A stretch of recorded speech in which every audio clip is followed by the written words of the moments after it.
first speaker for the first session of this training. I think it's for Saturday, right? And one of my favorite concept topic in the product space is actually what we are going to be discussing this morning.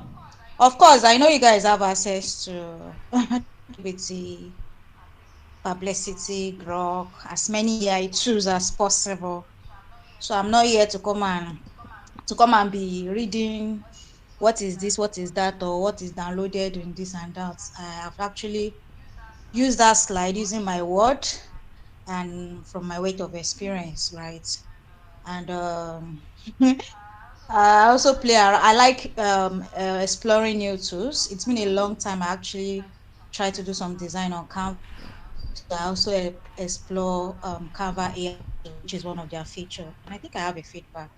Okay, so let's get started. Okay, before I start, I like my class to be actually interactive, my section to be interactive. And so one of the questions I would like you to answer in the chat box is, what's your own definition of product management and product discovery? It doesn't have to be perfect. Please, let's have it. Thank you, Abigail, for sharing my screen. Thank you, thank you, thank you. I don't want to discuss the story behind that. All right.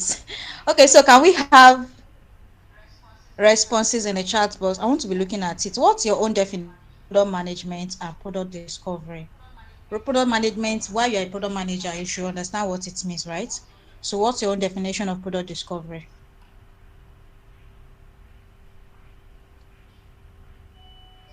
Is anybody in the chat box? I want to believe if people are chatting, or you can unmute your mic or raise your hand Okay, if you rather. want to speak, please speak. You are free to speak. If that's the first.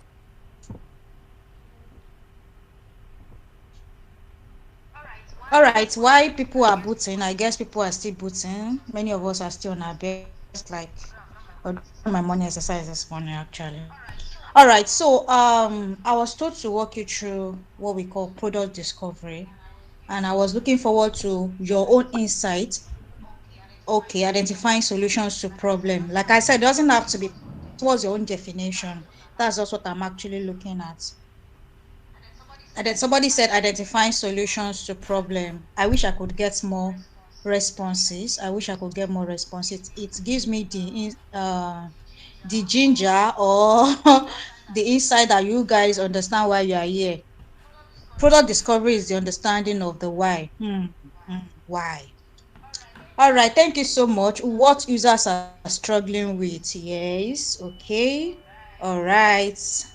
Let's keep up the momentum. You can still keep dropping it. So let's get started. So when I was called to walk us through this section, I was told that all the processes that we should speak to it, then also emphasis on leveraging on AI. Of course, we are in the era of AI. Yeah. And whether you like it or not, AI has not come to replace us. It has only come to amplify or enhance or fast track our work. However, if you don't understand the nitty-gritty of what you are doing with AI traditionally, I mean naturally, from your own product sense, from your own product thinking, and you want to leverage on AI, trust me, you'll fall victim of AI hallucination. Even there is a disclaimer that AI can be wrong. So when you are just given a task or assignment and all you just went ahead to do is jump to AI and you just do that without even giving it, do you know there's something we call prompt engineering? Without even giving it the right prompt, it gives you whatever response that it can think of. And you in your head, you feel, oh, I've done the assignment, I've done the task, I'm good to go. So hence the reason why I'm emphasizing on we understanding it better first before leveraging on AI. So that's why you can see why I said traditional foundation plus AI operation. Right. So let's proceed. Okay. So I will still come back to the definition. I want to understand if we know why we are here. Remember that the topic is product discovery, right? Because the truth is it is not about the good thing about it now. If you're a PM, you're a potential founder. How many persons will agree with me? If you're a PM, you're a potential founder. If provided, yes, if you can agree with me, let me see the if you're a PM, you're a potential founder. Because the more you are trying to provide solutions to for others, for other companies, industry, the more you are looking at yourself. Are you kidding me? I've been in this space for how many years? So does it mean I cannot be a founder myself? Okay, have I not seen a problem? Have I not seen a solution I can provide? So else the reason why you yourself should understand this, even if you put yourself as a founder, you work better as a PM wherever you find yourself. And the truth is, we now have a lot of founders, but the truth is, some of these organizations, companies, founder might not scale through in the next 5 years. Why? It is not because execution is a problem.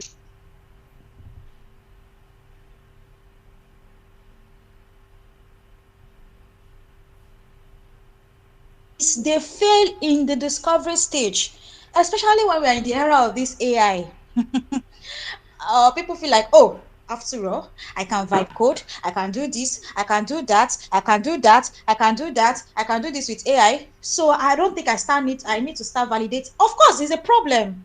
So I don't think, I mean, no, I consult for startups. And the truth is, I've seen it being common among all the startups.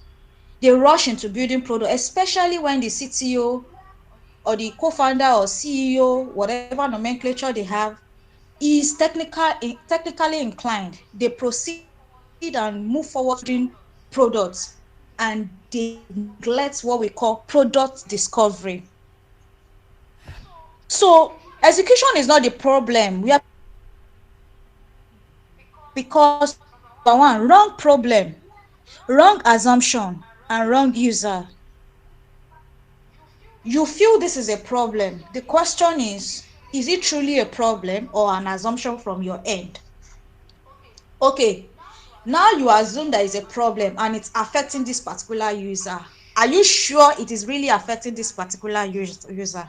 That's why I categorize it as wrong problem, wrong assumptions, wrong users.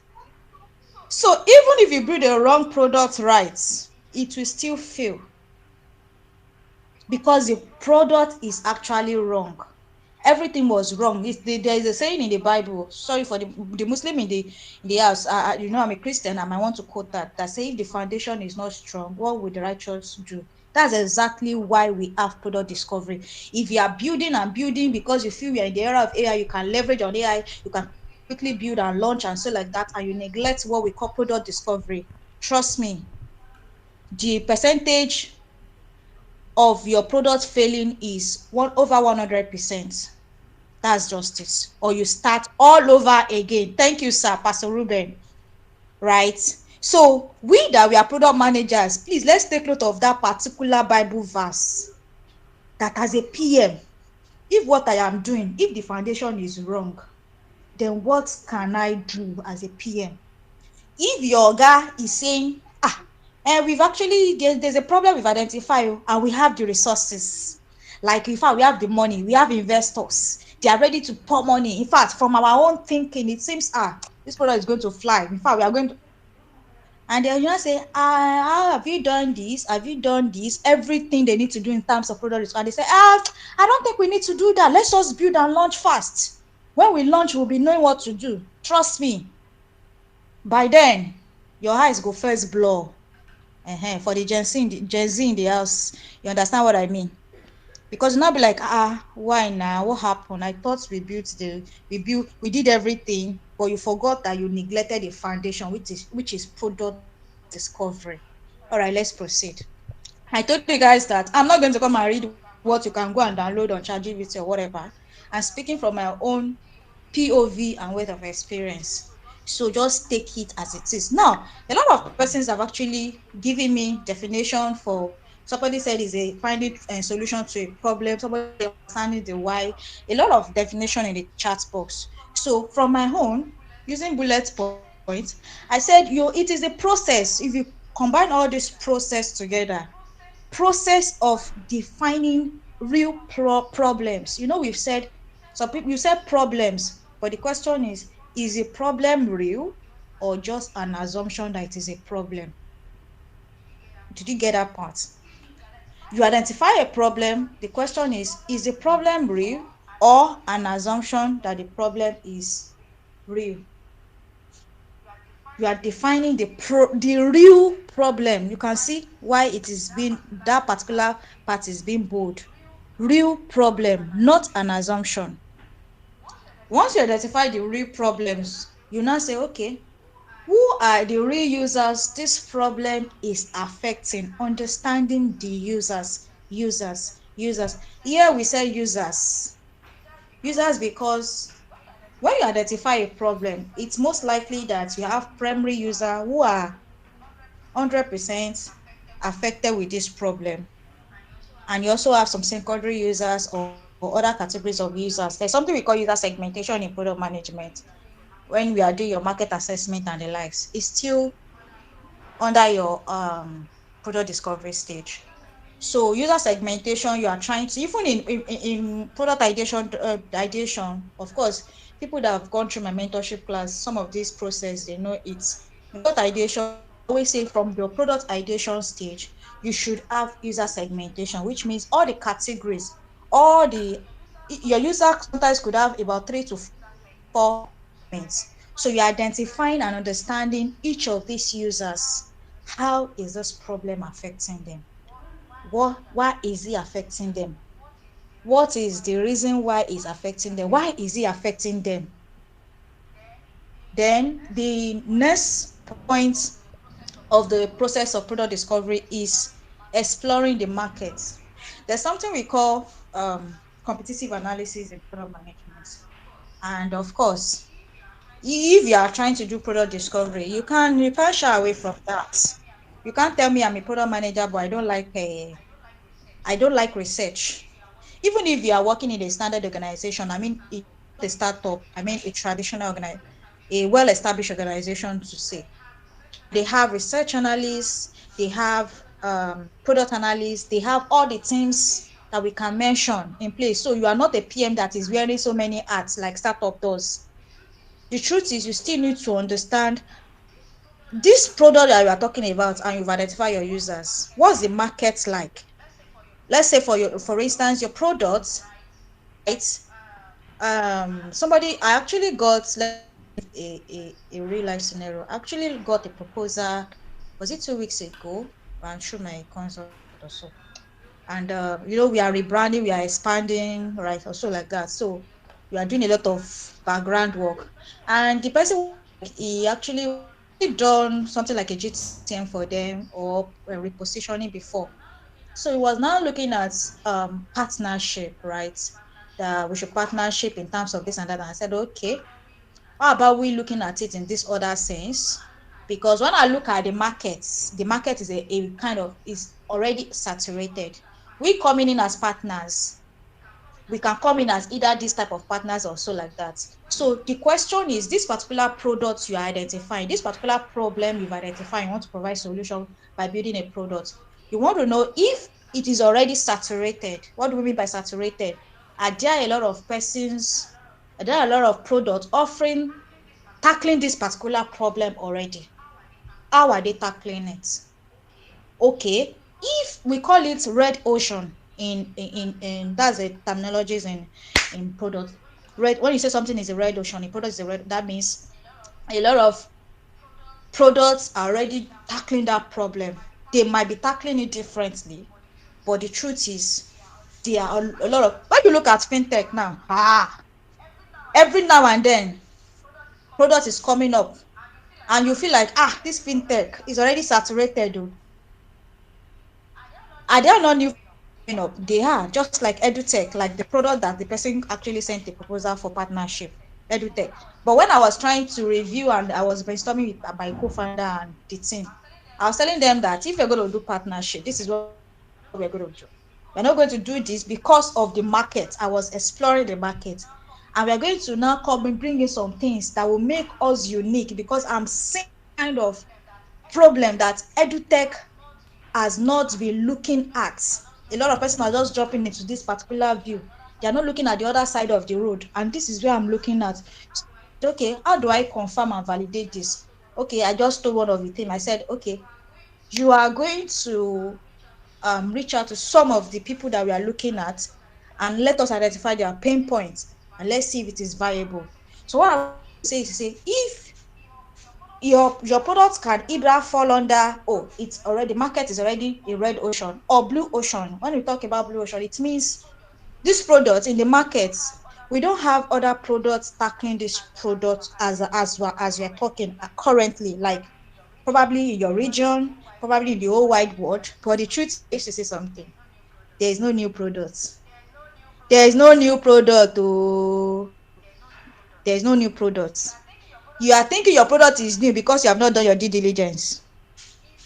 If you are trying to come up with a product whatever, do thorough research and you discover that your product is not actually new. It might be new in your region, or it might be new the way you want to bring it out, but when you do your due diligence, it is not really new. It is just under the blue ocean, in the sense that it is not really saturated, it's not congested, the space is still open for as many birds that wants to spread their wings, right?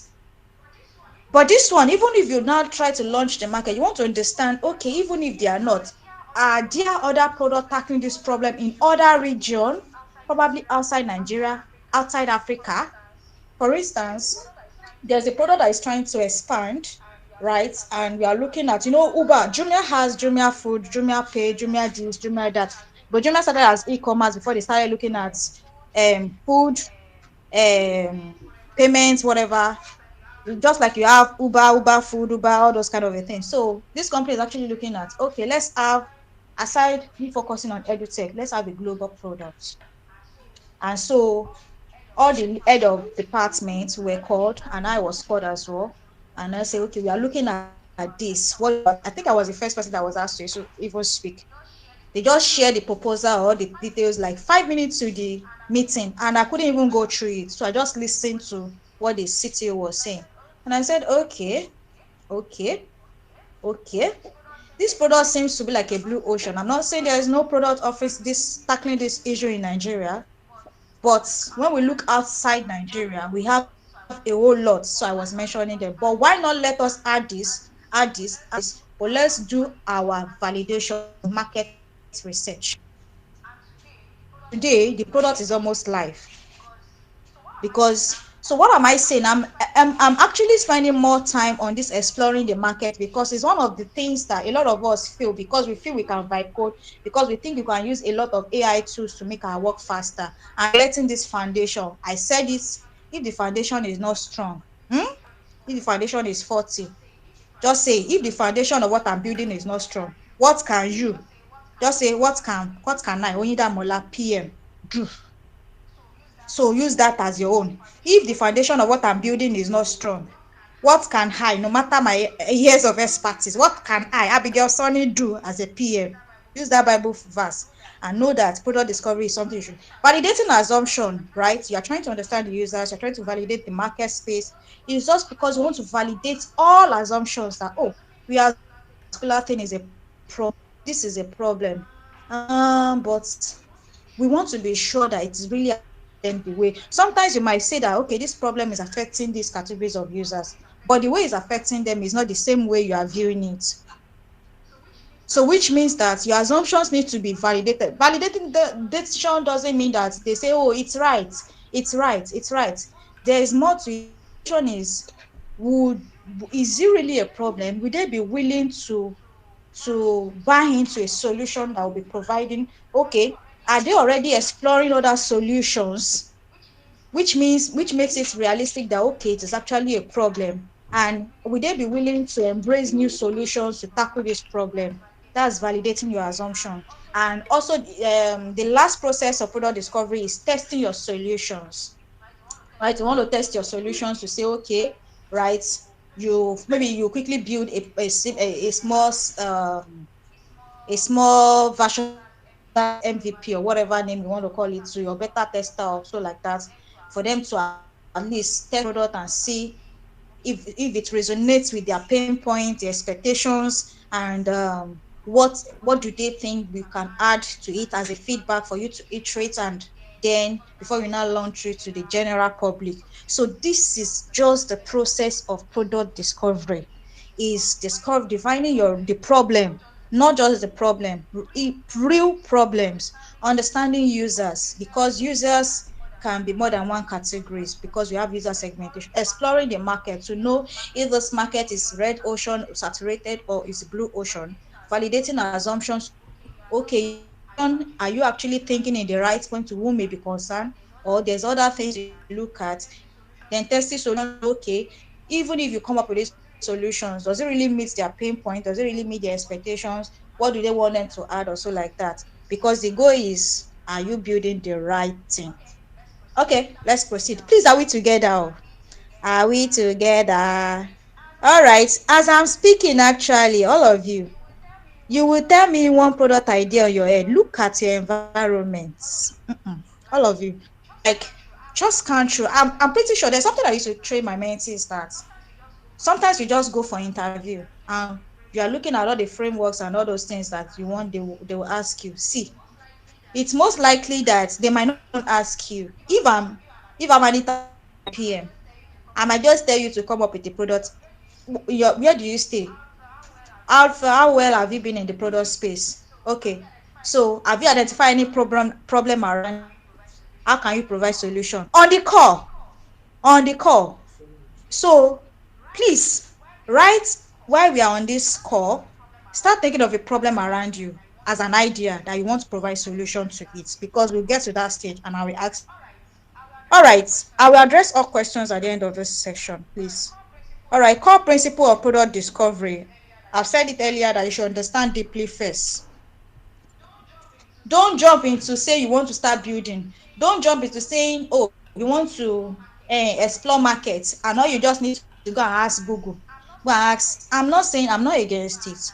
Go and ask ChatGPT, or go and say Grok, what do you think it is? Or go and ask Perplexity, whatever AI tool you are using. The questions, it's, you identify a problem and you want to provide solution. You've identified who are your users. Why not reach out to them, understand them first, explore the market, look around you. Okay, this problem I'm saying, is there no product offering this similar solution? If there are no product offering this solution, can I hear from people that I think this problem is being affected? Probably they have other product that is offering the solution that I might not know, right? Once you understand that deeply first and you have drafts, you have your own rough draft or whatever, then you cannot use AI to accelerate your thinking, to enhance your thinking, to provide clarity. That is the way a smart PM uses AI. Not that anyway, some coach are in the house, they know what I'm saying. You have been given a task or assignments, whatever name to, and they ask you to do this, and you went ahead and gonna ask ChatGPT. That's already for you. Forgetting that AI can be wrong. Hallucination is there, especially when you don't have the right prompt. And you went ahead, you come and submit it. For people that we have asked with this coaching of a thing or so like that, we know that it's not even your own 2 cents is not there. So when it's flop, you feel like I don't know it will flop, but AI told me, because you think it is AI that is the best. AI is thinking better than you. Stop it. Essential skills in product management, we say critical thinking, problem solving. So you have high sense of product sense, and then it is only your AI that can think for you. Stop it. You can't go far. That's just it. You can't go far in product management if you cannot use your own sense and use the process. Understand deeply first, then use AI to accelerate your thinking. I'm not against you using AI. I use AI. But the truth is, I don't use it to replace my thinking. If you are under my mentor and you are saying that, yeah, you're not saying that I'm the first to submit assignment. Oh, can you call like that? When I look at your work, I will know whether your product sense is there, your 2 cents is there or not. Only use AI to. AI is not replacement for your thinking. It is an amplifier. It is an enabler. Something that you should actually spend hours thinking and saying, where did we Ebola to just by you? The way I'm thinking it is not the way my users are saying. No. Okay, when I went to go and ask user A said this and this and this. User B is saying another thing. Okay, when I look at this product, this is the way they are tackling it. Okay, let me see if I can get more samples. You got it. And I say, at this point, I need clarity. You understand what you want to do. You identify your users. What you are just now saying is to get more clarity. And even the clarity of a thing, there's something that we call prompt engineering. These are some of the things you might need to do as a product manager. Upskilling. Using AI, if you're not very good with prompts, you will go and use AI the wrong way and it will give you the wrong answers. And the wrong answers will give you the wrong problem, the right problem, because it provided the wrong problem for you to provide solution. Right? So these are the principles when you are doing your product discovery. Understand deeply first. I know I'm shaking table kind of. Me, I can be very raw actually. Because during our time when we started, I think it is yeah, and all those people that I know that when we started then, AI was not this loud. Like it wasn't this loud. When you are doing competitive analysis, you go and check Google, reviews, you go and see what they are doing in terms of pricing, you check their websites, you see everything, then you now analyze it yourself, you now ask, you do interviews. But these days, we are too busy. I have a lot of this to do. Abeg, let me just go and use ChatGPT. Let me just go and use this to understand it, and I'm done. Let me just provide it for them. So when they ask you some sensitive question in the stakeholders meeting, like actually, when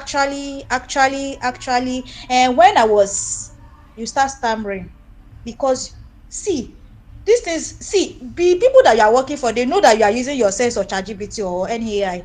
So don't go and present yourself as somebody that cannot think. Let them see you as somebody that if you are not in this meeting, they are wrong. Because they are hiring you not because they cannot go and use AI for themselves as a PM. They want to see that okay, you have a there was this product that they want to launch as soon as possible, and I was called to that meeting, and I said, I told you guys to do something. Have you done it? They say, actually we use Claude for this. I said, I'm not against it though, but before you go and come and waste your money, I told you in the first product you built and you have to start all over. Before you are this That was a B2B, this is a B2B, B2C. If you don't want to start B2C, if you lose clients once like this, before you get them back, you're on your own. B2B, you can still you can take a whole lot of effort to win them over, but if you win them over, it's not easy for them to turn to churn. But then B2C, get it right from the onset. So I now say, looking at this will not fly in terms of the positioning, right from the name, right from the brand assets. Why not look at it at in this aspect? Why not look at, hey, but you are the one that said we should do? I said, yes, I said so, but look at what you want to bring. The name already depicts another thing. So anybody that is hearing that name will think you are into this, whereas you're actually into that. Not say, but they can go and click on what we are doing. They can I said, who has the time? That is where positioning matters. If what they can deduce from the name or from your tagline, whatever, is something else, you want to now convince them through them checking your website. You're wasting a lot of time in not getting the right audience. And so after the end of the call, I now had to review, I now had to reposition, do some things. I said, okay, let me just help them with the this thing that they want to do. Let me send the document to you. I was speaking to something. I said, you are right, oh, you are right, you are right. I said, another thing is looking at the regulatory body, you are calling attention of what you are not doing. If you call the attention to you, it is until they ask you to come and explain, you explain tire before they know that you are not actually under their own audience, and you don't explain tire regulatory policy. So use your product sense. Those are the core principles of product discovery. Understand deeply, use AI to accelerate, and it's not a replacement for your thinking, it's amplifier for your good thinking. Let's proceed. All right, so this is the flow. From problem definition to user research and user understanding. You've identified all the categories of your users. Okay, you are reading a prop tech, you feel that your users, they're going to be people that renters, tenants, landlord, legal practitioners, realtors, or whatever categories. So you know how this problem This solution is going to tackle each of their problem, each user's categories, and you understand how each of them are facing this problem, how they are tackling it, what solution in which area are they actually getting the solution currently, or what is their pain point, what is their current frustration with the part they are even getting the solutions, what's the expectations. You understand that. After then, you now move to your market research. Now you've identified your users and you are sure that these are the categories of users that will be under you, whether they are primary or secondary users. You want to now do the market research. I know I've spoken to this before, to understand using your competitive and qualitative and quantitative analysis. For people that are doing masters or research here, you know what I mean by that. Quantitative, qualitative, quantitative survey, or anything that has to do with number, qualitative interviews, focus group, and many other things to get deeper insights. Because today you want to do market research, you are just leveraging on survey or user research, you are just leveraging on survey alone. Anyway, we'll reach there. Then assumption mapping slash solution. After you have done the market research, you move to the assumption mapping.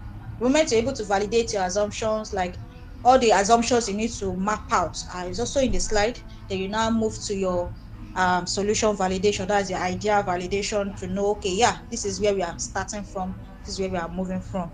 So once you get that right, you get the structure right, you now accelerate with your AI that you've identified your problem. That's why there's a step by step when you are doing product discovery. I might not dish some of this information out because it's just a webinar. But if you still follow this process, you identify the problem, your core users that this problem is affecting, how is it affecting them, why is it affecting them, how is it affecting them, what solution are they, alternative actually are they using. Okay, you do your market research, how many products is tackling this problem, how are they tackling this problem, or is it that this product is will be entirely new in our region. If it's not new, entirely new, are they actually operating that in another region, maybe in another country, how are they doing it.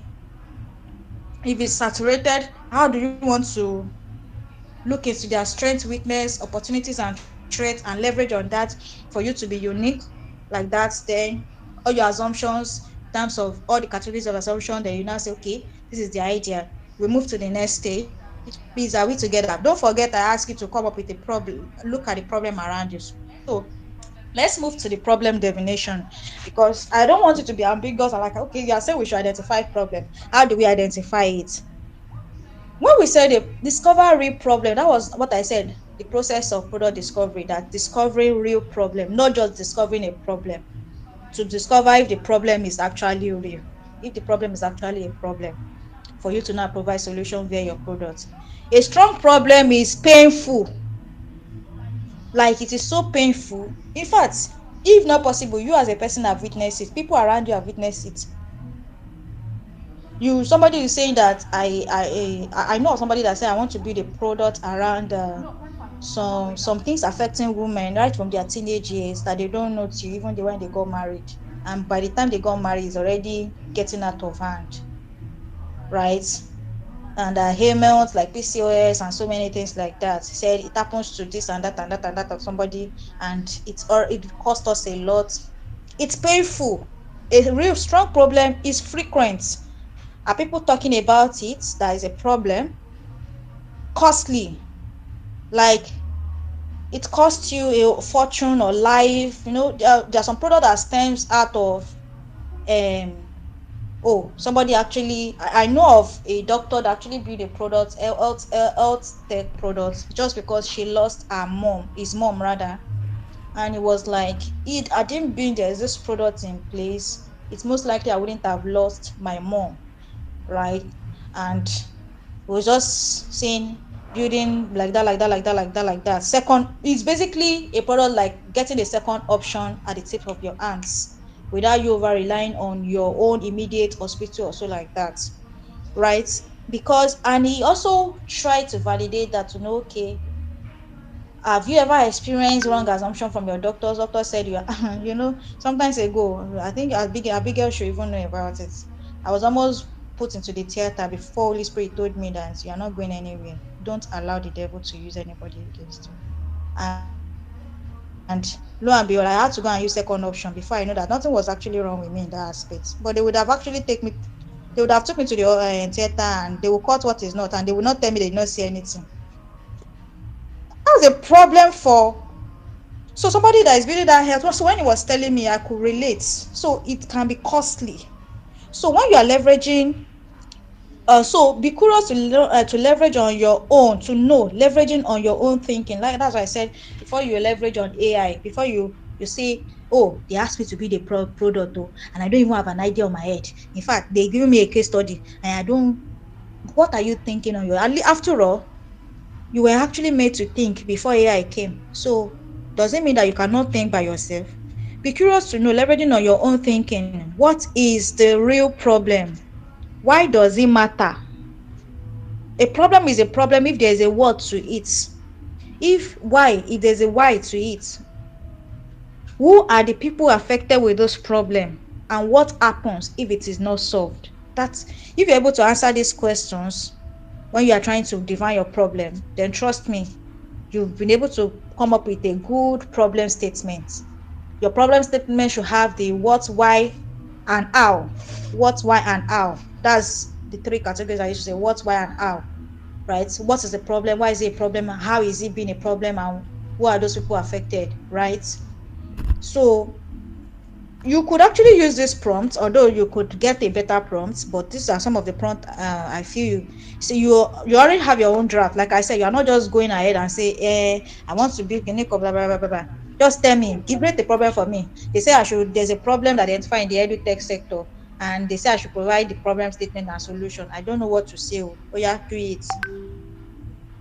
No, all those things that you've been able to identify what is the real problem, why does it matter? You ask, like you're asking yourself, what is the real problem? The real problem is that people, when they move to Lagos, get into the wrong hand of um 10 agents, and so, or they get being exploited. Why does it matter?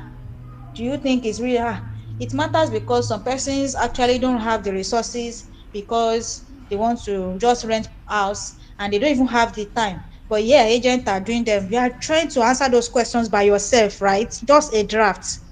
Who are the people affected with this problem? It's affecting tenant or people that want to buy property. I think landlord also, they don't quickly sell their property because realtors or agents are adding their own part of it, and they will not be telling the landlord, it's not moving, we don't know why it has not sold though. We don't know. The landlord wants to sell it for 1 million, or the property for 20 million, and the realtor or whatever they gave is giving it out for 50 million. And meanwhile, they will still collect commission from the, so the landlord is somehow affected, say, oh, I needed it for something. Okay, I'm being affected as well. If they can have direct access, there's a program actually building in that aspect to the landlord and the likes like that. These are the criteria that they should do. What happens if it is not solved? So your product, if it could answer these questions with your own draft, then you can now use AI to stand there, okay, refine this problem statement for me into a clear user-centered problem definition, or provide more insight, just like you can see in the prompt here. So prompt engineering is another upskilling that you can do as a manager. So once you have your own draft, you can use AI to accelerate your thinking and provide more clarity. Let's proceed to the step two. Step two is talking about user research and user understanding. Of course, I've mentioned it earlier that I need to identify your users, like how many user segment do you have, right? Primary, whether secondary or so like that.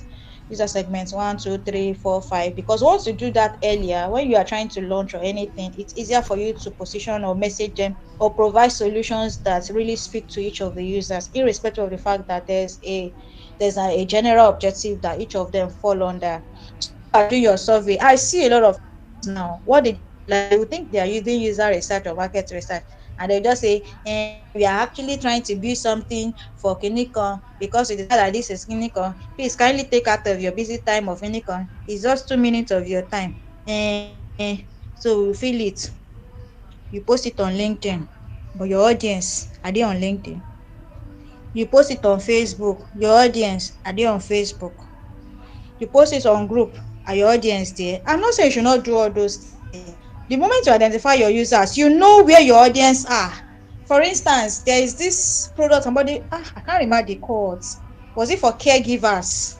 Caregivers, if you're building a product around caregivers, trust me, in Nigeria, it is a blue ocean.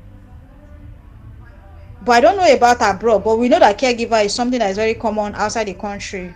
And she was trying to gather a lot of responses in her survey and said people are not responding. I drop it on my LinkedIn. In fact, I drop it on my WhatsApp. I drop it. I said, calm down, calm.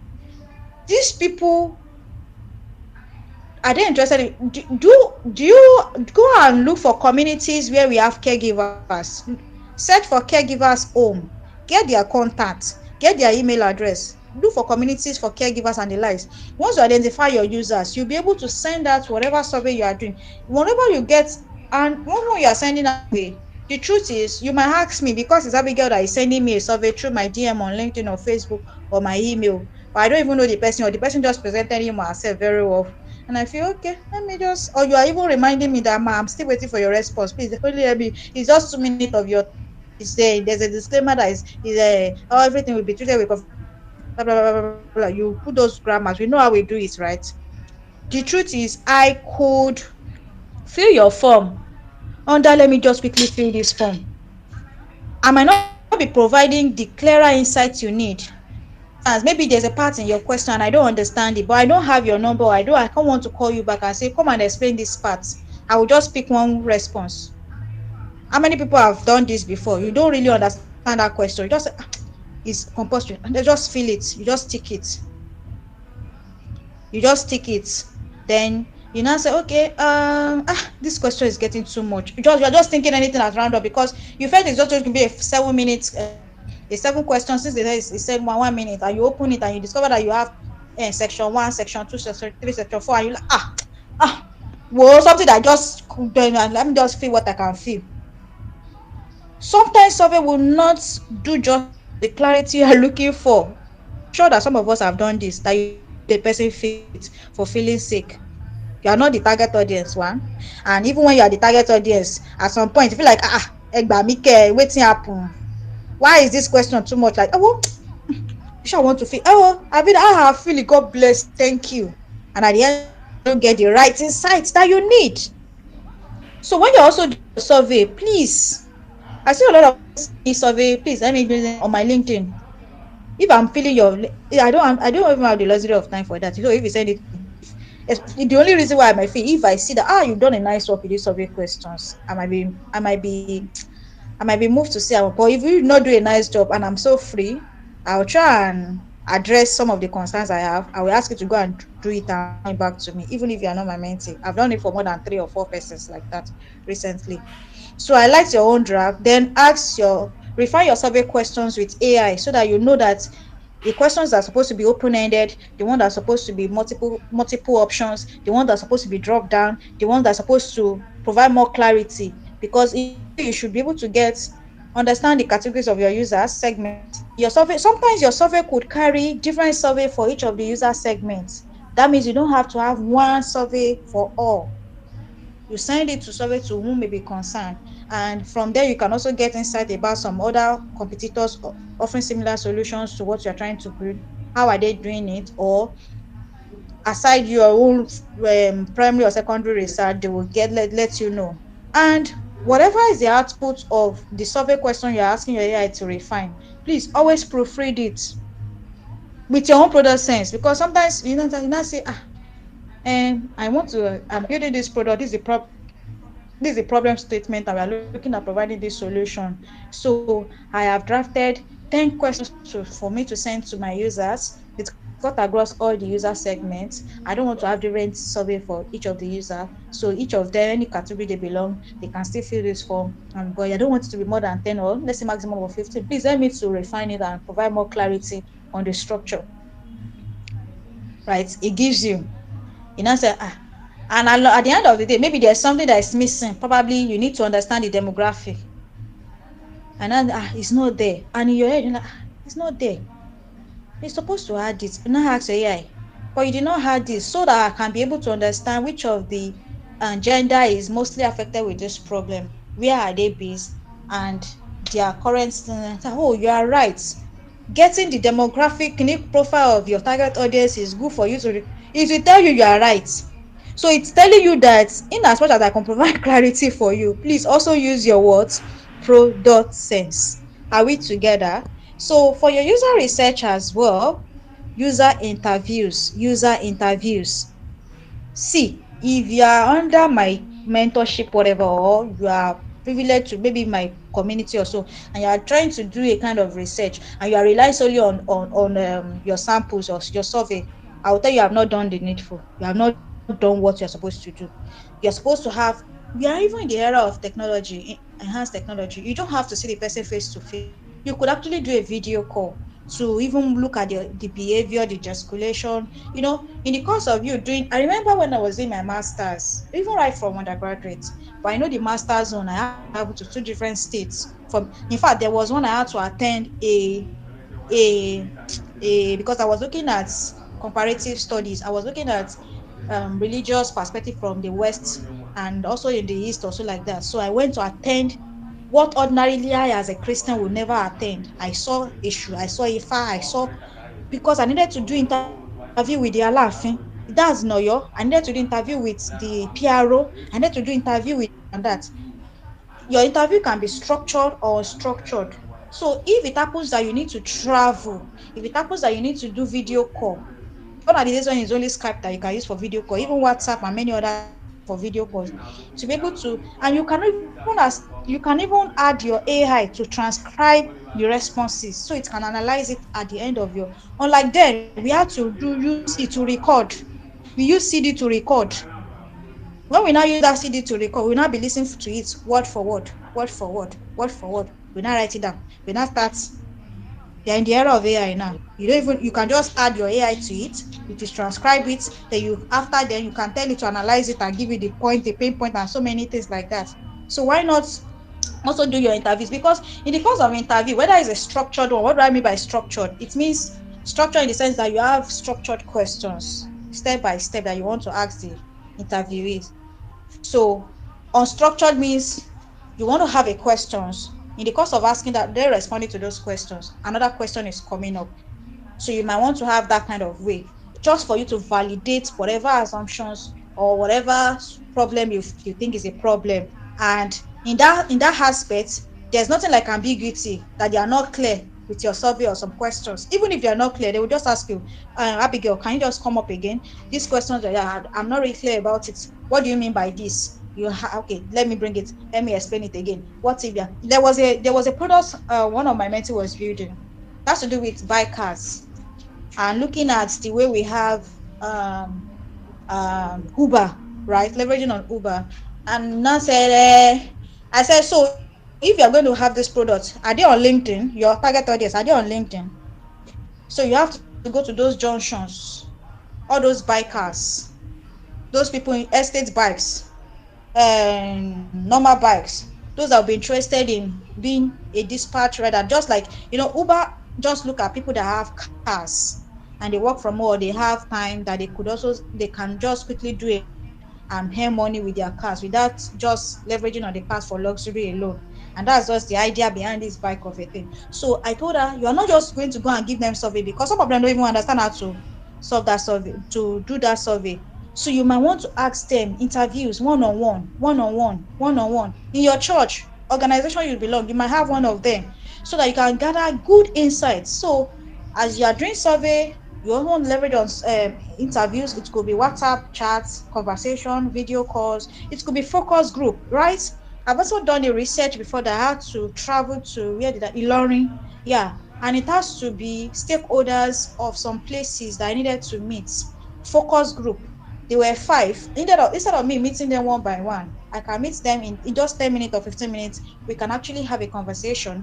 As that I'm asking, this other person is responding. This other person probably will remember what he's supposed to say. They will gather the insight. I record it, and at the end of the day, I get full context of what I need to achieve in what I'm building. I hope we are together. So as you can see the prompt. And if you're asking question, there are some questions that are generic.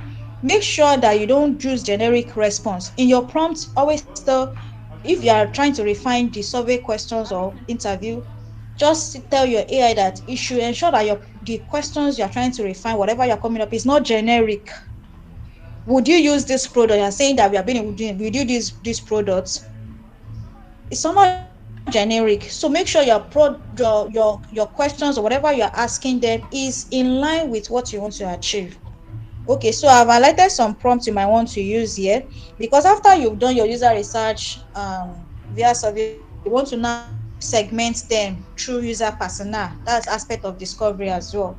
All right, segment them. Oh, categories of, I think I mentioned prop tech, okay, of landlord, tenants, then realtors. Okay, Lagbaja is a landlord. This is what she do. This is his age. He lives in this part of the world. He's a banker.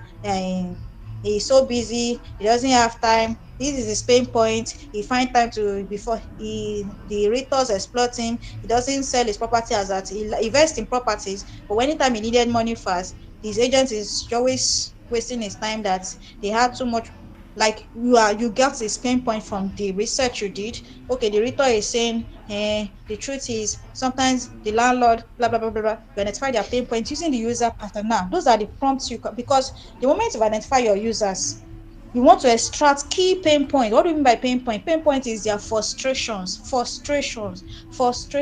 What is actually making the problem to become a real problem? What is making the problem to be or more, this thing is just too much, it's frequent, it's costly. What is actually triggering their emotions that if I'm able to get a product that will do this, I will be fine, right? What is the expectations, right? So when you do that, you can now do your user persona, because sometimes as a PM, when you do your user segmentations, your stakeholders might not really understand it when you just segment. But when you have a persona, like a visual representation of your persona, of your users, the moment you're speaking to the CEO, investors, once they see the user persona, they can deduce where you are building the products. And that is the part of your product discovery. Let's move to step 3, right? Step 3 is, Abigail, are we together? Market research. We have said research is research, the market research. I mentioned it at the beginning, so I won't dwell too much. So when you're doing your market research, make sure you understand the environment. I've mentioned it: blue ocean, red ocean. You can go and read more about it. I've explained what it means. Red ocean. Number one, that you should question you should be able to address in your market research is: who is already solving this problem? Who is already solving this particular problem. You've identified as a problem. Users, you've identified your users. You understand how the problem is a problem to your user. Okay, who is already solving this problem? That is, what product is offering similar solutions already? What alternative exists? That's just it. How are users solving it today? Okay, users are facing this problem. How are they solving it? What are they relying on? Okay, let's say for somebody like me, founder also like that, and you communication tools, you have Telegram, you have Slack, you have WhatsApp, also like that. For sensitive document, or for some document I really want to reference quickly see and don't have to be scrolling, okay, and you are trying to probably provide a repository app that's maybe business owners, founders, or so like that can always find as soon as possible. Sometimes you want to record a video, you can't send too much bytes to your email, you can't send it via this and that, and you say, okay, can we just provide this? And then say, okay, if you, for instance, what this people, what Abigail and what this community is doing now. At the end of the day, will they be able to send the videos on it will be too much, right? Part of the solutions, how are they solving the problem? They are probably leveraging on Google Drive or YouTube. So you want to identify that is a problem, but there must be something, that there's a way they are actually solving the problem. How are they solving? Is it actually the way they want you to be solving it? Then you want to look at, okay, looking at this market, is it standard or open? I've said something like that. What do I mean by standard? Like in terms of policy, regulatory policies, in terms of how many key players are there already, or is open. And there's something I did not say when I was talking about blue ocean, in the sense that when your product is probably entirely new, fine, I debunk a myth that um you are building a new product, because there's actually no new product. It's only if you have not done your due diligence that you think your product is new. I once met with a team, or the woman in Nigeria tech, and he was telling me like, in this Nigeria, nobody, no company have ever built this product. I said, are you kidding me? So tell me more about your research, like that. He said, Oyinda, I'm serious, because we went to the same universities together. Oyinda, I'm serious. I'm serious. Nobody has built this product. I said, okay. And you are so serious. You are damn sure. As you enter this DTM, I will shock your bubble. Should we bet? Because we used to play a lot, and so it wasn't more or less like a business store. So I said, okay, let's be more official. Your product is not new. Even if it is not new, I said your product is not new. So after 1 month or 2 months, he said, Oyinda, please, you're a master of what you are doing. Now I know better. Because as you are doing demo, people that were target audience were telling me the product they are using. I now down on him that so you mean these people are already using this product? Some product are existing that you don't know. I said that's the problem. You don't do your market research. You assume you are the only key player. You want to check and understand. Yes, because once you understand your sometimes insight from other people offering similar solutions can help you to refine your product to be better. That's the essence of you doing competitive analysis. You want to see their strengths. Strengths. Look at okay, let me use a case study of Jumia and Temu. You know, when Temu launched in Nigeria, at least they were everywhere you go, right? If you enter Facebook, Temu. Enter YouTube, Temu. They even enter LinkedIn, join. And you be like, which one is Temu? It's fine. My husband I even talked about it that I wanted to buy one blend at that time. I was like, and I saw Kiniko on Temu. I said, which one is Temu? Have you not been seeing it? This one that I say you are just being too workaholic. And you don't check your Kiniko also. I say, hey, okay. As I started checking my Facebook and socials, they even I said, are you kidding me? What are they doing? And I'm not an early adopter, but I like exploring new tools. So I just let me sign up. And I started seeing, I said, okay, it's just too clumsy, but they're nice. They have a very good UI UX. But to me, I feel it's clumsy. The product spirit in me tear down in love of a thing. So okay. So what are they? I like this their approach. Actually, they are everywhere you go. That sometimes you'll be forced. Some of us were forced to actually sign up. But when you sign up, did you? A lot of us did not translate to their active users acquisition. They acquire us, but did we activate them? No. Now, at some point, after some weeks, they now ask, all these bloggers or I don't know, interview journalists, they ask Jumia CEO that is he being intimidated with Temu? He said no, that Temu has their own audience and their positioning and what they want to achieve. Our objective is quite far from that. So they are not our direct competitors. Then I say, are you kidding me? You guys are having almost the same. He said it's an e-commerce industry. For instance, you are building a product in the agricultural agri-tech. You don't want to use something like maybe blue or white when it's not else. You want to look at something in line with agricultural.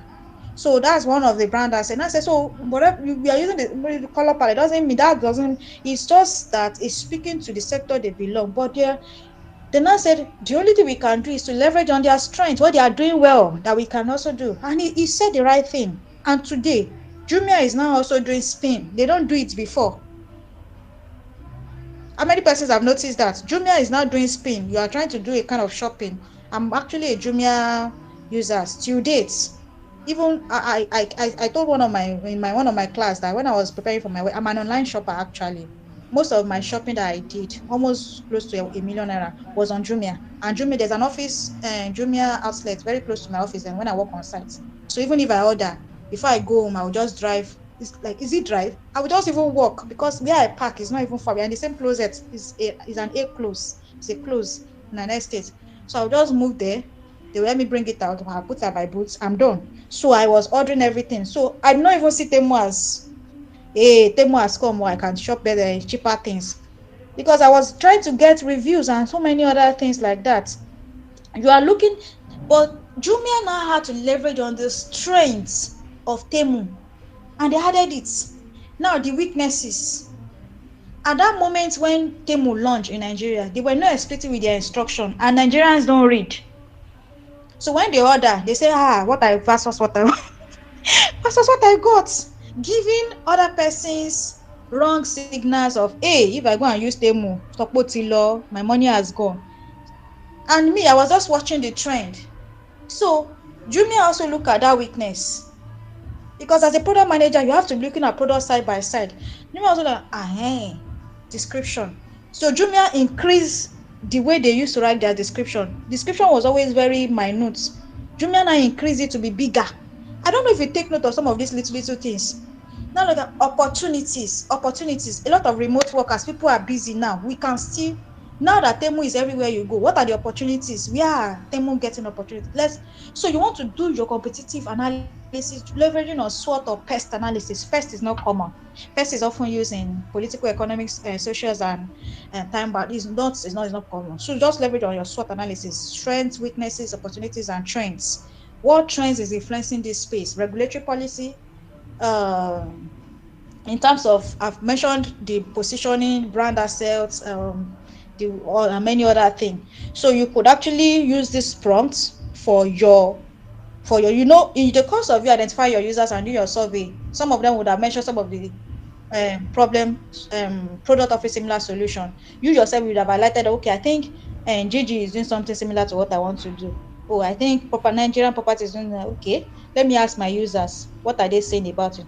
What other alternative are they using? Now that you've actually gotten some points, you now want to say, okay, these are my insights, what I've gotten. Help me list the indirect and direct competitors from this product idea and categorize them for me. You are not leveraging too much on AI. You say, and once you list them out, you know, say identify the gaps, the gaps that is not yet filled. Because while you are building your product is to identify gaps, identify a gap, right? A lot of PM communities are out there today, and you'll be like, I'm even confused. Especially some of us that we are not active in communities. We just keep joining communities for joining sake, adding to the numbers. You are helping the community builder, because if they want to get some things, they will use the number. But at the end of the day, did you focus on why you joined the community? No. So each communities are leveraging on, okay, this community is doing this. Okay, I don't want to do this. Let us leverage on this. You want to identify the gap and say, okay, this is where is on this underserved, and you want to focus on it. For instance, I and my husband, we were thinking of a product because we recently got acquire something, and we are unable to, is not a common coin acquisition, and we're trying to look for who is going to help us handle it or so like that. In our regions, in our environment, it seems that we don't have new people around that can say, even when our friends saw it, say, you guys should have got it for what is common here. But we say, well, what if we don't like what is common? We just want something unique. But you're not going to get the best persons that will help you handle it. I said, okay, what do we do? So I was thinking, I said, this is, and it cost us a lot. It cost us money because the people, we were falling into the wrong person that could handle it. Before we never actually say, okay, we are going to do our thorough research and make sure we get the right person that will handle it. And my husband was like, babe, don't you think it's a problem? That means we are not the only one facing this problem. So we started asking out people that are using similar acquisition that we are talking about, and we be like, it's true. Before I can get this, I have to go this far. I have to do this. In fact, it cost me a lot too. In fact, I have to fight with somebody. I said, okay. Then we now started say, okay. Even my husband that's not a PM now understand how to do market research. And I said, babe, I found out that some people are doing this thing already. So you as a PM, you want to identify the gaps and say, okay, even if they are doing it already, what are they not doing? What is the underserved area that you might want to focus on? Are we together? All right, so step 4, we are almost there. Please don't forget, I need some ideas, problem, because I know that's the essence of we joining this school. Because you're going to build a product, and not just going to be vibe coding alone. You are going to build a product that is actually solving a problem, a real problem, not an assumed problem. All right.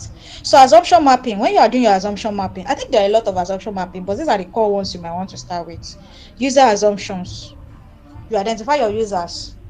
You have to validate if these are the actual users. Maybe one or more that you did not had. So you can leverage on your AI that. Problem assumptions. You actually say, okay, this is a problem, but what are the users saying? Is it the thing that they are saying?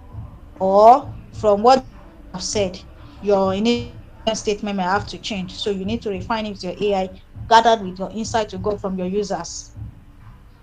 solution assumptions. Solution. You want to say, okay, now we are trying to provide these solutions. Okay, so your market assumption is now to say, okay, if you are providing this solution, are we sure that they are not other products already having this solution? You want to, okay, you feel that this particular product is already doing this solution, but you want to uh, get it right, that are they doing it the way you think you want to do it?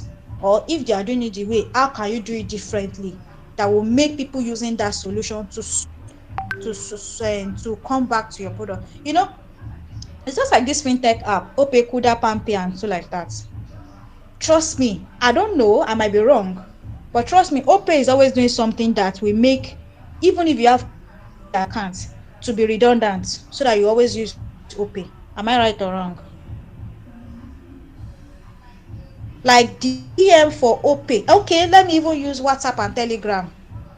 WhatsApp and Telegram. As at yesterday, and my husband were talking about when we were eating, say, Telegram has a lot of features. It's just that, okay, when we were doing the tear down, the NC was our external panelist at PM Women's Up, and it was getting the feedback when we were, because I was on the dining when we were having it.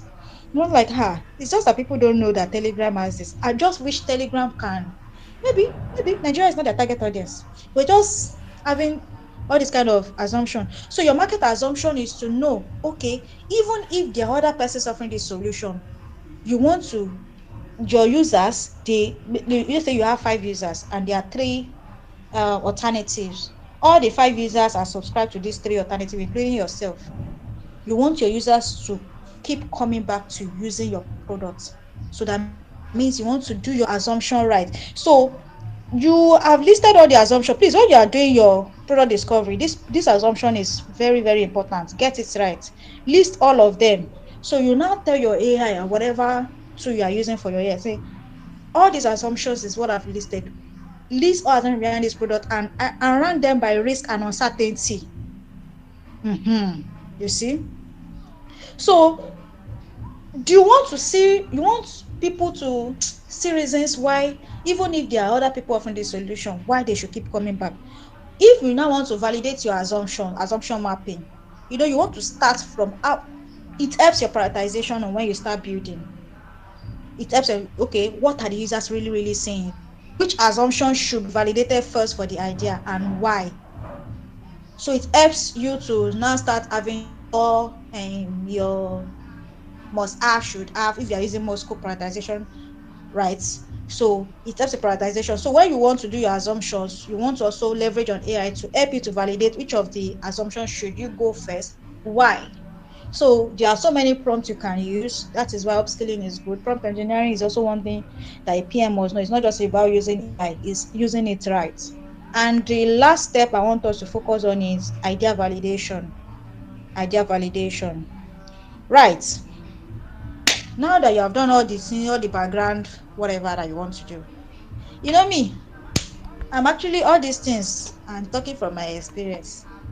I've done a product that after we have done all our back and forth, everything foundation. Okay. Okay.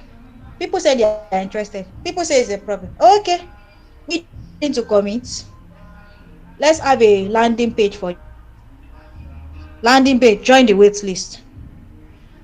We are not necessarily that you have to be a website to finish, because you still have to refine so many things, right? The moment people are joining the wait list means that it's something worth building. You want to build a product, let's say a B2B product, and you identify your target audience already. For instance, there was this product that I think it was my husband that even brought it up. He belongs to the media team. He's a media person actually. So there's a problem actually, and so he now identified. He now said, can we just call this person? All of us should come together and just volunteer. There's no money because we don't know. We have to validate our assumption. So I said, are you sure about that? So we came up together and I said, okay, for us to convince at least two organizations to be they are not really going to be investors, like for them to use it for free, but at least to help us validate our assumptions, we need to do our prototype mock-ups and let them test it. Does it resonate well with them? Is it solving a problem for them? You might want to do that as a PM. So it's so that to warrant you to now say, okay, from this feedback, it means we can proceed in building it more. We leverage on the feedback and we now start building normally. The wait list. Yes, Me, I love wait list. You can do wait list through your landing page. You can do wait list through having a survey, leveraging on your social media, also like that. I've launched several products that I've used join the wait list.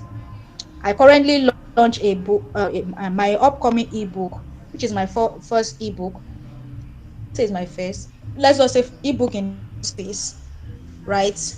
And of course, I host an audio event, my product journey with product boss lady. I bring different kind of PMs to come and speak about their product journey. But most often, you guys probably might not have heard about my product story, especially if you are not privileged to be in my class or any other community. So I came up with that, and I said, okay, I'm going to have a book on that. And I just dropped the pre-order yesterday. The book is ready, the pre-order is there. The truth is, trust me, I wish I've actually even launched it earlier, because I see a lot of persons already trying to make attempt to asking me questions about it. So joining the wait list, my mentorship program, when I started, it was joining the wait list that I used, just using a survey. I don't even have a website or landing page, but I've known of several conferences or so, like just create a landing page for people to just register, launch, and so, to be sure that yes, there's a buy-in, even though it's a problem. There are people offering similar solutions. Will people be willing to use this your product, and can you proceed? Simple prototype. So you want to, the reason why you are doing this is, do people care, and will they be able to take actions? It's not about you asking your friend and families. Trust me, you ask your friend and say, don't ask your friend to validate your ideas for you. They will not use your product though. All this your comment engage on LinkedIn or so like that, you rely on them too much, or people that are checking your WhatsApp status, you rely on them too much. You're on your own. Get your real users and go far, because they will shock you. They told her, Abigail, we got your back, continue, we are looking, continue dancing, we dey your back. Okay, e go shock you, your eyes go first blow. So the thing is, you want to be sure that people will be committed before you go and invest somebody's fund. If you are privileged to have investors fund, you should want to show that people will buy into this, so that you can say, you know, when I just say join the wait list using survey form, before I even now say, okay, we want to get registered as a company, right? I see there is a buy-in. That is just the process I used. Idea validation, right? Also, these are the prompts you would use. So if people don't respond to a simple version of your product, trust me, they won't respond to the full product. Let's proceed. We are almost wrapping up. I always like to give illustrations and examples so that you can understand, you can relate. Not just me reading your, like, is this Sulaimon that said this? I can't remember the person that said it. Said it's not another night to come and motivate or tell you to read slide. The person, I was just smiling, like, this guy, has he been in my class before? So revalidation is not the behaviors or not opinions. Your friends, your mommy, your daddies, your uncles, they will tell you, oh, you will say you want to do, oh, what a nice one. In fact, if you can do it like this, if you do it like that, will they use it? That's their opinion. You want to, the signals that you know if this thing is actually valid is in your wait list, in your landing page mock-up. Is there sign up? Is there pre-orders? Is there referrals? Are people, interest is not validation. The fact that people show interest, that, oh, 100 likes and zero commitment, you've not validated that is you can proceed with it too. Don't invest too much in the project. Your commitment is validation. Commitment is validation. If people are ready to join pre-order, you launch a book. Of course, the reason why I put that pre-order, because I want to sell at a particular price, but I want to be sure that price, right, are people going to pay at that particular price? The book is ready already. In fact, what I could have done before the book is ready, I would have even launched it earlier before now, but then I needed to have clarity. So whatever you are doing, if there's commitment, at least, see, one commitment is not for you to proceed though. One interest or 10 interest in your survey, you're having 10, especially B2C. Please go and do your interviews, at least get more samples, so that you can get more insight on what you should do and what you should not do. You can as well do your primary and secondary reviews, go on Play Store. In fact, to the extent of your your product's name to know if I've not several products that I actually give them a name, but when I go online and I said that some products are already bearing this name, I'll be like, why now? So interest is not validation, it is commitment that is validation that will help you to say, okay, should we proceed with this project or should we just stop? So that at the end of the day, you not spend too much, and at the end of the day, you pack up. That's the reason why a lot of startups pack up, because they feel it's going to fly. They have 1,000 or 10,000 followers on LinkedIn for their other products, and they can build this product. I can't mention them, but there's a particular one that actually pay me. They have a lot of followers, but they had to fold up. They invested a lot, millions on the project. They thought it's going to fly, and it's going to fly now, but it doesn't. They had to just close up after 3 years of investing on it. So you don't want to do that as a PM. And I said earlier that every PM is a potential founder. So as you are trying to help other persons build and make sure their products scale, you're also helping yourself so that whenever you want to launch your personal projects, you know what to do. Next one. So we round up. Okay, I think I asked you guys. Okay, let me remind us that, see, AI is to help you summarize your research, is to help you identify your patterns, generate insights, give you more messaging that you could use, and speed up your documentation. It should not replace real user conversation. This is the problem I have with a founder currently. There are two founders. They said they even had to sack some of their staff because they see that Claude can do some things for them. It's real, it's true. And I was telling them that, see, you are right. You are trying to manage resources because at some point to pay salary is good.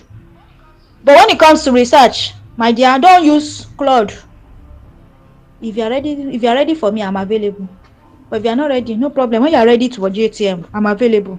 But let's do market research. You're not ready. Okay, we'll come back. At the end of the day, we'll know what to do. AI cannot replace your real user conversation. So in as much as you want to use AI and you're using AI for your survey, for your insight, for market research, you're on your own. No, please, a good PM don't do that. Strong PMs don't do that. So if you are close to your founders and you want their product to scale, you are not just building a product because you want to gain experience. You want to build a product that at the end of it, in 5 years or 2 years time, like, I was part of the team that built this product. Not that, I wish that product come to life. Actually, it's not that I've not witnessed a product that did not come to life. I've witnessed more than two that did not come to life. But it can be painful. It's painful than chopping breakfast. I don't know if people have witnessed it. You spend your time on building a product, and at the end of the day, the product did not seem limelight. Yes, it's painful than chopping breakfast. There was a product I was aiming at. It's even in affiliation with Lagos State, as one association in Lagos State. I don't want to mention the name. And we were preparing for physical launch. I've invested my time, energy. They pay me, they pay me. I did their documentation, I did their market assessment, I did all, and we already having some beta testers. But just misunderstanding between stakeholders and investors. Oh gosh. And the project just went like that. And I feel like, what if that's the only product I want to prove myself as a product manager? I will just be crying. And I've witnessed some people enter my DM because of that. And the product I was thinking that is going to go to life. Even though I said, but you've gathered experience. They did not scale. It can be very painful. For me, is I don't know. I've checked breakfast before I got married. But for me, I see it as even more harder than chopping breakfast. All right, let's proceed. Okay, so let's proceed, Abigail. Thank you so much. So okay, I told you guys to come up with an idea before. All right. So I hope you've done that. So what you should just do now: define your problem, identify your users, identify competitors, list the assumptions you want to do, then suggest your validation method. Do you want to have a landing page? Do you want to have wait list? Do you want to have pre-orders? Whatever. Just have that draft, this documentation. Then all these things, once you have all these things in place, your idea, because I wouldn't want you to start saying putting it out there. But if you want to put it out there, you can actually work on that. Say, okay, what's your idea that you're looking at? What's the problem? But if you are somebody that is looking at it from the founder's mindset, you don't want to build a product with a personal project and come and put it on LinkedIn, and somebody that have the resources, you now go and launch your product at your back. And I say, but I'm the first person to think about it, or they stole my product. It's because you are careless with your intellectual property. Because you are very fast to showcase what you have. Fine, you want to show them that you can build this, but trust me, you can always apply wisdom at times. That is why it's even easier for you to use case study and product headers to help your the recruiters to know you can do something. But for you now, I want to believe you already have an idea on your head based on the problem around you. Define the problem, right? Define the users, identify your users, identify your competitors that can come to your head that are probably offering similar solutions. Please don't ever assume that your product is new until you do your due diligence. Also, differentiate if is saturated or not saturated, red ocean or blue ocean. List all the assumptions you want to validate, user, markets, solution validation, or any other thing. Then, what is the method you want to use for your validation? Right? For your validation, of course, you don't want to forget that in your market research, you are doing you want to identify users' need and competitors' need through your survey, quantitative and qualitative research, but also the validation method. Do you want to have a landing page? Do you want to have wait list? Do you want to have this and that to be sure that even though people are interested, will they be ready to commit and use your product? Then once you have those things as a draft for you, then use your preferred AI tool to amplify your thinking. Did you get that? Did you get that? That's your task from my end, though. So you can do it. I don't ask you to submit, but if you want to submit it to your Ugo, I know they can always access it for you. All right. Of course, let me tell you the final truth. I've been I've been dropping my 2 cents since actually, but this is another one for you. Strong product managers don't start with tools; they start with understanding, and that understanding comes from your product sense. AI only works when the foundation is strong. Taking me back to Pastor Ruben, remind me of that scriptural verse again. That if the foundation is faulty, what can the what righteous do? So if the foundation of what the product you are building is not strong, trust me, you are building on a chair that doesn't have leg, or on the foundation that is Psalm 11 verse 3. Thank you, Pastor. This is another R. It's like all the R are pastors here. Pastor Reginald. Thank you so much. Okay, so so make sure your foundation is strong. You people that you are Gen Z PM, don't be lazy because of AI. We know those people that are good PM and the one that are not PM.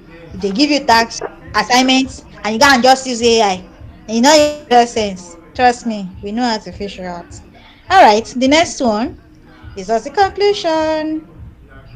Build your understanding first, validate reality second, then accelerate with your AI. Because speed without understanding is just fast failure. You want to rush by coding. I'm not against it. You want to rush. Now that we're in the era, I'll do all the documentation. Before you know it, my product is live. Real product starts with product discovery. And next one, meet me. As you can see on my screen, this is my cartoon. See how Canva AI do my cartoon image, my image to cartoon. Okay, this is me. I position myself as product boss lady and they call me PBL, right? And this is what I can do. So you can read through. And my passion is actually lies in building scalable products. I'm not interested in building product that will not see the limelight. I love building scalable products. That is why it pairs my heart when any product, at least I witnessed to, did not see the limelight. It pains me more than chopping breakfast. I want to build a scalable product, and that is why my expertise lies on product management, development, product validation, and not just launching, but also growth. So you can actually follow me. Next slide. Feel free to stay connected with me on my LinkedIn. I'm very active on LinkedIn and on X, partially active on X. Thank you for having me, everyone, and thank you for waiting for this section. It's not even though my village people wanted to come. Nigeria, we always do one kind thing to remind you that you're in Nigeria. But then we scale through. Thank you, Jesus. All the glory to God Almighty. I want to believe you scale through, and I'm able to convince you and not to confuse you that you need to invest more in your product discovery before going into product delivery. Not leveraging solely on AI, using your product sense and leveraging on AI to enhance, fast track, amplify your thinking. Thank you, everyone, for having me once again. BBLA, BBLA, BBL. How can I sing for you? Thank you so much, Ma. We love you. Thank you so much. Thank you for teaching from your wealth of experience. I mean, I was just hearing the whole real life scenario, giving us real life use cases. That's what makes it very, interesting and relatable. Thank you so much, Ma. We really appreciate it. Before you go, just a few questions for those who have, so that we can call it a day. So somebody mentioned in the group chat that they have a question. Do you still have your question or has it been answered? That's Damilola.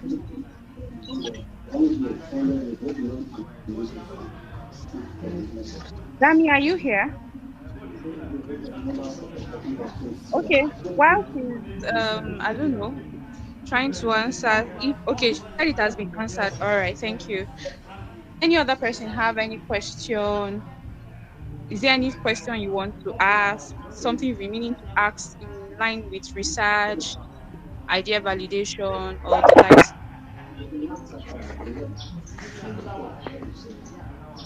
Okay. So I'm assuming there is no question.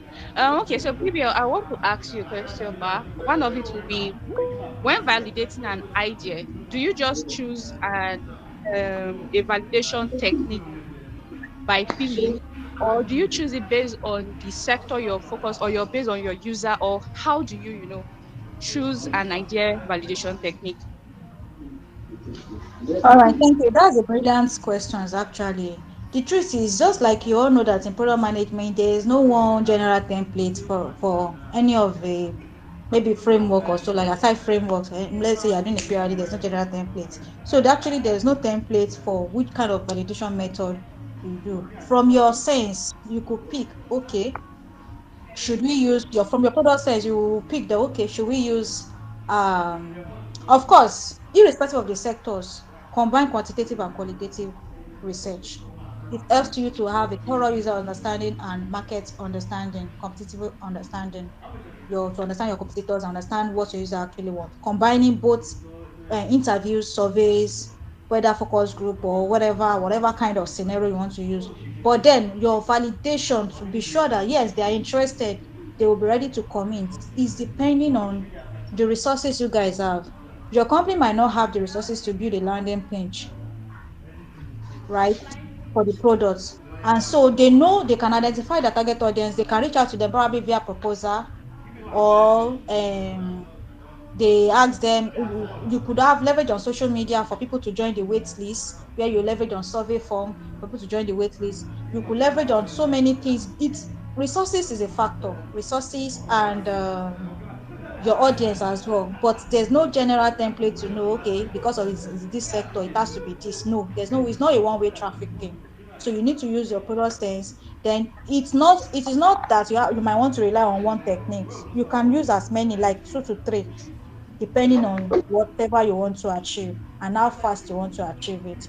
For me personally, I prefer if the company have resources, they could have a landing page, right? And they could also leverage on social medias for people to join the waitlist. They could leverage on social medias via people at least joining the waitlist via survey, probably through influencer marketing or so like that. Or they could even leverage on join the pre-order by giving a kind of discounted store. So you could use different version of evaluation techniques, and it is not sector based. It's just because resources are your product sense. I hope I'm able to tackle that question. You have. Thank you so much, Ma. Okay, so Deborah, you have a question. Please go on.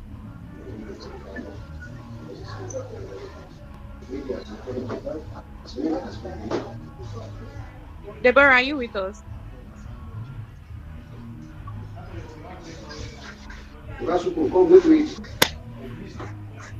Okay, so I don't think she's here. I don't know if she's here anyways.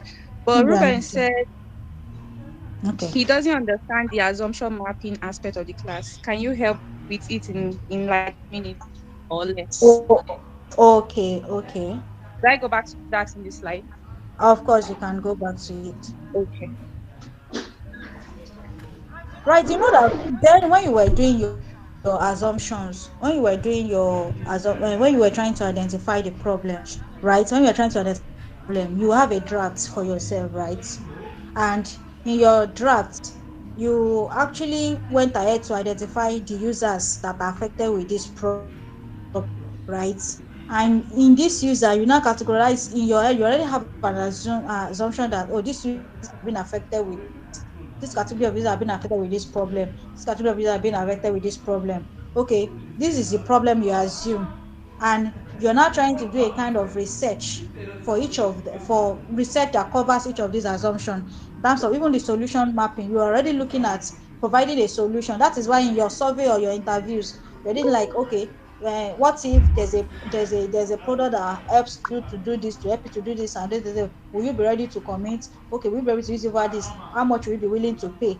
You are trying to validate your solution assumption as well through whatever, whether it's your quantitative or qualitative, and your market to understand, okay, what are the other competitors that are offering this similar solution. Market assumption, you have your assumption that, okay, for instance, a property tech, GG, property NG or so like that is offering this. Okay, so if they are doing this, how are they doing it? This is your assumption. Okay, what can we do better? So you now write all your assumptions. Sometimes your cost, it could even be customer assumption. If you already have if it's an active product that you already have, maybe early adopters, customer assumption can also be added to it. That you now want to now refine it with your AI to help you say, okay, you've identified this problem. These are the list of customers and users that you've identified. This is how this problem is affecting each of them. For the solution, this is what we intend to provide for the solution we intend to provide to tackle this problem, right? And we see that we have some companies or some products that are offering similar solutions, but this is where we want to differentiate ourselves. You now list all these things on your own draft and ask your AI to help you refine it and rank each of these assumptions based on their risk and uncertainty, based on their level of how do I say it? It helps your prioritization based on their risk and uncertainty to help you to know where to start from or where to continue. So which assumption should be validated? It's assumption mapping actually, right from the time you are doing there's this documentation I used to do when it comes to building a new product. I will ask the company, I think recently I gave a complaint about 8 documentation that we need to come up with. And they said, can they just use AI to generate it? I said, Jesus, no, you have to have a team in-house, or we just work with you to come up with this thing, and we have to do a whole lot of internal and external research for us to be able to do a valid documentation. And all these things, it doesn't necessarily have to be that you now have to have a user assumption. You put it somewhere in your user segmentations and the solution you intend to provide. You don't need to have user segmentation. What you want to validate is just to validate your assumptions with AI, because one thing AI does is that it has been trained and it's going to now look at existing solutions, how they are doing it that you don't have access to, and give you insight. For instance, if I'm brainstorming with my ChatGPT and other AI tools, they already know the way I think. So anytime I try to ask them some things and they come up with one hallucination of that, and I know, oh, this is not what I'm expecting, I'll question it. I'll say, oh, yes, you're thinking like a product boss lady that you are, right? And before you know it, helps me to be able to rank whatever I want to do based on importance. This assumption mapping is actually good for you to be able to validate your assumptions with AI.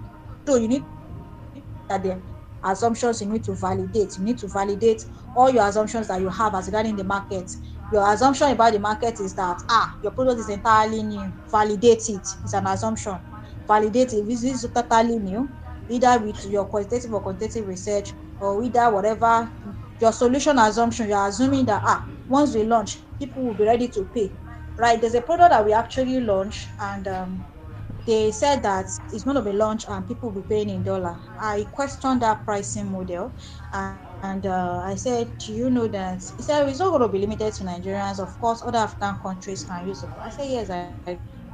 But it's questionable in the sense that this is a SaaS product and it's a B2B. They see it per users, it might be a kind of extreme. He said, okay, do it that we subscribe to what did they use as Apollo lead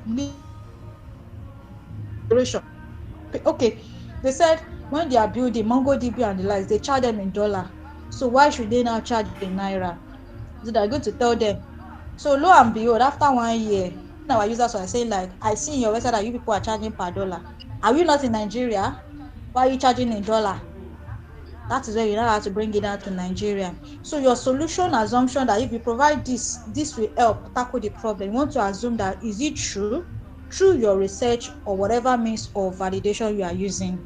So you want to be able to validate each of them one by one, because as a product manager, what we do is assumption. But the assumption, we are meant to validate each of the categories of assumptions. I don't know if I'm still able to tackle that particular yet.